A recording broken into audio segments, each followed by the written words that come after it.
നാമജപത്തിൻ്റെ മാഹാത്മ്യത്തെക്കുറിച്ചായിരുന്നു കഴിഞ്ഞ വാരം പ്രതിപാദിച്ചിരുന്നത്. നാമജപത്തിൽ ഹിന്ദുക്കൾ മാത്രമല്ല വിശ്വസിക്കുന്നത്, ജപയജ്ഞത്തിൽ മുഹമ്മദീയരും വിശ്വസിക്കുന്നുണ്ട്. മുഹമ്മദീയര് സുബ്ഹാനുള്ള എന്നുള്ളതായിരിക്കുന്ന മന്ത്രം ജപിക്കുവാൻ തസ്ബി എന്ന മാല ഉപയോഗിക്കാറുണ്ട്. പള്ളിയിൽ വെച്ചോ വീട്ടിൽ വെച്ചോ അവർ വിർദ് എന്നുള്ളതായിരിക്കുന്ന ഒരു കർമ്മം അനുഷ്ഠിക്കാറുണ്ട്. വിശുദ്ധ ഖുർആനിലെ ചില സവിശേഷ വാക്യങ്ങളെ രാത്രിയിൽ ജപിക്കുന്നതിൻ്റെ ഒരു പേരാണത്. 1 മണിക്കൂറിൽ ആദ്യത്തെ 15 മിനിറ്റ് അത്യുച്ചത്തിലും പിന്നെയുള്ള 15 മിനിറ്റ് പതുക്കെയും മൂന്നാമത്തെ 15 മിനിറ്റ് വളരെ പതുക്കെയും ഒടുവിലത്തെ 15 മിനിറ്റ് മനസ്സുകൊണ്ടും മാത്രമായി മാലയെടുത്ത് ആ ദിവ്യഗ്രന്ഥാംശം ജപിക്കുവാനാണ് വിധി. മുഹമ്മദീയർക്ക് ഒറ്റയായുള്ള സംഖ്യ വളരെ ആദരണീയമാണ്. ഈശ്വരൻ ഒറ്റയായ സംഖ്യ തന്നെ അവിടുന്ന് അതിനെ ഇഷ്ടപ്പെടുന്നു എന്നുള്ളതായിരിക്കുന്ന ഒരു ചൊല്ല് തന്നെ അവർക്കിടയിലുണ്ട്. അതിനാൽ തന്നെ മുഹമ്മദീയരുടെ ജപമാലയിലെ മണികൾ ഒറ്റയായ സംഖ്യയിൽ അവസാനിക്കുന്നു. ചിലർ അള്ളായുടെ 29 പേരുകളെ അതിൽ കണക്ക് പിടിച്ച് ജപിക്കാറുണ്ട്. മറ്റു മതക്കാരുടെ ജപമാല പലതുകൊണ്ടും ഉണ്ടാക്കാറുണ്ട് എങ്കിൽ കൂടി മുസൽമാന്മാരുടേത് ഒരൊറ്റത്തരം കല്ലുകൊണ്ട് മാത്രമേ നിർമ്മിക്കപ്പെടാറുള്ളൂ. എന്നാൽ ചില മുസൽമാന്മാർ കാഹിരിബ എന്നുള്ള ഒരു തരം കല്ലുകൊണ്ടും ദുർലഭമായി ജപമാല ഉണ്ടാക്കാറുണ്ട്.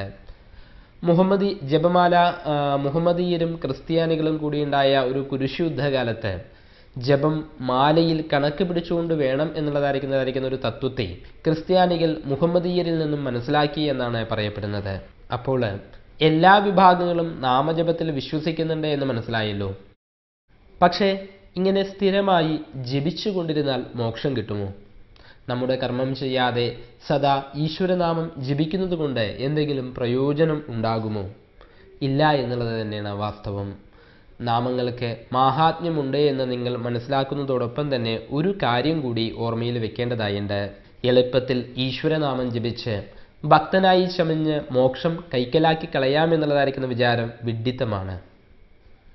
ഈശ്വരനാമം വെറുതെ ഉച്ചരിച്ചുകൊണ്ടിരുന്നാൽ മുക്തനാകാമെന്ന് ചിലർ ഉദ്ഘോഷിക്കാറുണ്ട്. എളുപ്പത്തിൽ സർവസ്വവും കൈക്കലാക്കുവാൻ ആഗ്രഹിക്കുന്ന വ്യക്തികൾ അതിനെ വേഗത്തിൽ വിശ്വസിപ്പിക്കുകയും പ്രചരിപ്പിക്കാൻ യത്നിക്കുകയും ചെയ്യാറുമുണ്ട്. എന്നാൽ പുരാതന മഹർഷിമാരാരും തന്നെ ഈ എളുപ്പപ്പണിയെ കൊണ്ടാടിയിട്ടില്ല, മറിച്ച് അവഹേളിക്കുക മാത്രമേ ചെയ്തിട്ടുള്ളൂ.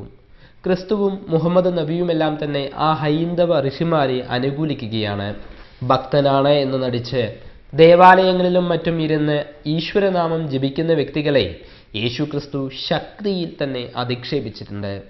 അതുപോലെ തന്നെ അത്യുച്ചത്തിൽ നമസ് ചൊല്ലിയിരുന്നതായ ഒരു വ്യക്തിയോട് മുഹമ്മദ് നബി ഇങ്ങനെ ഉപദേശിച്ചു എന്നാണ് പറയുന്നത്: സ്നേഹിത, അള്ളാഹു ബദിരനല്ല, പതുക്കെയും ഹൃദയപൂർവ്വം ജപിക്കുന്നതിനെയും ചെവിക്കൊള്ളുവാനും അദ്ദേഹത്തിന് കഴിയാറുണ്ട് എന്ന്.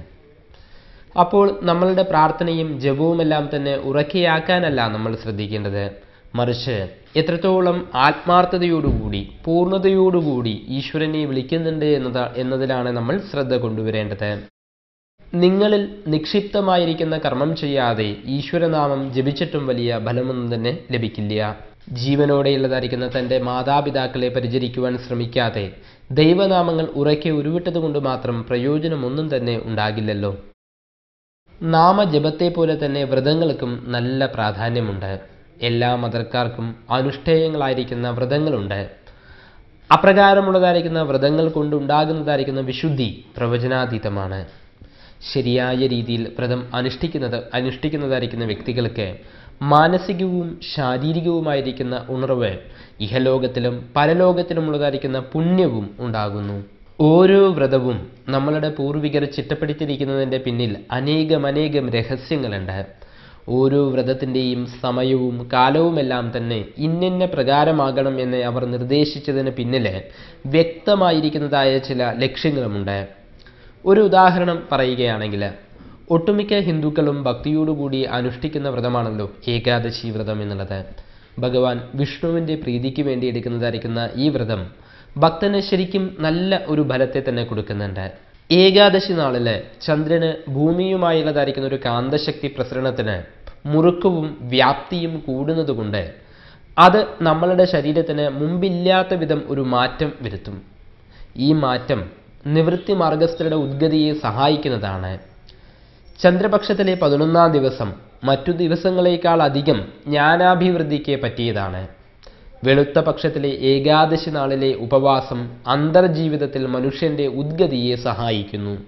ഇപ്രകാരം കൈവന്നതിനെ കറുത്തപക്ഷ ഏകാദശി നാളിലെ ഉപവാസം സ്ഥിരീകരിക്കുകയും ചെയ്യുന്നു. ഈ 2 ഏകാദശിയും കൂടി മനുഷ്യോദ്ഗതിയുടെ യോഗക്ഷേമത്തെ നിർവഹിക്കുന്നു.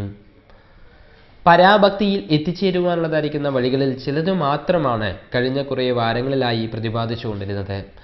ഗൗണീഭക്തി പരാഭക്തിയിൽ എത്തിച്ചേർന്നാൽ ഭക്തിയോഗി മറ്റു യോഗികളെ പോലെ തന്നെ ആനന്ദം അടയുന്നു.